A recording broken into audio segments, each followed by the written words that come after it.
Assalamualaikum warahmatullahi wabarakatuh. Alhamdulillahirabbil alamin wa bihi nasta'inu ala umurid dunya waddin. Assalatu wassalamu ala asyrafil anbiya'i wal mursalin sayyidina wa maulana Muhammadin wa ala alihi wa sahbihi ajmain. Amma ba'du. Kepada yang terhormat Bapak dan Ibu guru dan juga teman-temanku semua yang berbahagia. Pertama-tama, marilah kita panjatkan puji syukur kehadirat Allah Subhanahu wa Ta'ala yang telah melimpahkan rahmat serta hidayahnya kepada kita semua. Kedua kalinya, sholawat serta salam tetap tercurah limpahkan kepada junjungan kita Nabi Agung Muhammad Sallallahu Alaihi Wasallam, di mana beliaulah yang telah membimbing kita dari zaman jahiliyah menuju zaman yang terang benderang, yakni ad-dinul Islam. Berbicara tentang ibu, betapa mulianya kasih sayang seorang ibu kepada kita semua. Ibu dengan ikhlas mengandung, melahirkan, menyusui, merawat kita saat masih lemah, dan berapa kali ia harus terbangun dari tidurnya di tengah malam saat mendengar rengekan tangisan seorang anaknya di tengah malam, dan ia harus terbangun. Memikirkan kita setiap saat, bahkan apapun pekerjaan yang sedang ia lakukan hanya untuk kita semata. Ibulah yang merawat kita sejak masih bayi, balita, hingga dewasa pun. Kasih sayang seorang ibu tetap untuk kita, untuk anaknya, dan tidak akan pernah hilang. Karena pengorbanan inilah kita wajib menyayangi ibu kita lebih dari sayang kita kepada orang lain.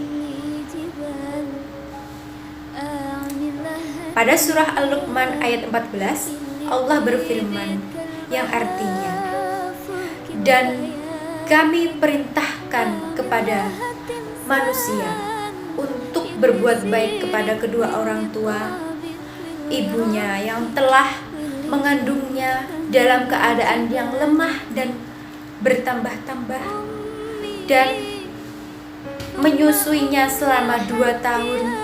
Bersyukurlah kepadaku dan kedua orang tuamu. Hanya kepadakulah kembali. Jadi, betapa banyak sekali pengorbanan seorang ibu kepada kita semua, kepada anak-anaknya semua. Lalu ada seorang sahabat bertanya kepada Rasulullah, "Ya Rasulullah, kepada siapa aku harus berbakti?" Rasulullah pun menjawab, "Ummuka." Summa ya Rasulullah, sahabat pun bertanya kembali. Rasul menjawab, "Ummuka." Summa ya Rasulullah, "Ummuka." Summa ya Rasulullah, yang terakhir, "Abuka." Rasul menjawab, "Abu." 3 kali disebutkan dalam hadis tersebut, ibumu, ibumu, ibumu, lalu ayahmu. Lalu mengapa kok bisa sampai 3 kali banyaknya ibu disebutkan dalam hadis tersebut ketimbang ayah yang hanya disebutkan 1 kali? Karena ibu yang melakukan 3 hal, mengandung, melahirkan, dan menyusui. Coba bayangkan, hal tersebut dialami oleh seorang ayah atau seorang laki-laki. Siapa yang mau? Siapa yang mau coba? Seperti contohnya, yang pertama, mengandung. Beli kelapa muda, jangan dibelah tengahnya, ikat di perut selama 9 bulan 10 hari. Bagaimana rasanya? Yang kedua, melahirkan. Beli mangga bulat-bulat, telan bulat-bulat, keluarkan bulat-bulat. Bagaimana rasanya? Yang ketiga, menyusui. Jika mempunyai anak kecil, cobalah dekatilah mereka dan cobalah untuk menyusuinya. Apakah mereka mau untuk menyusu kepada ayahnya? Ibu adalah madrasah pertama bagi anaknya yang pengaruhnya menyentuh sejagat raya. Dan ingat, seorang anak pasti mempunyai rasa yang cukup dekat kepada ibunya. dia sudah merasakan sewaktu masih di dalam kandungan, di saat ibu merasakan sedih, anaknya di dalam kandungan ini juga merasakan sedih. Di saat ibu merasa gembira, anaknya juga merasakan kegembiraan.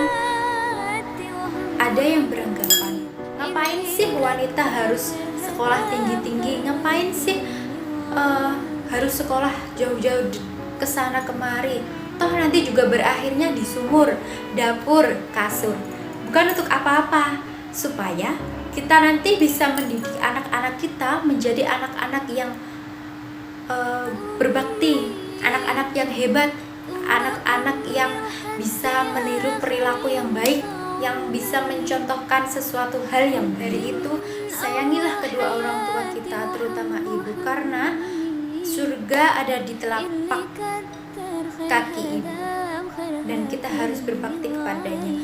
Janganlah kita membentaknya, janganlah kita saat kita disuruh mengambil apa, aku tidak mau, aku sedang sibuk, aku sedang mau ingin keluar.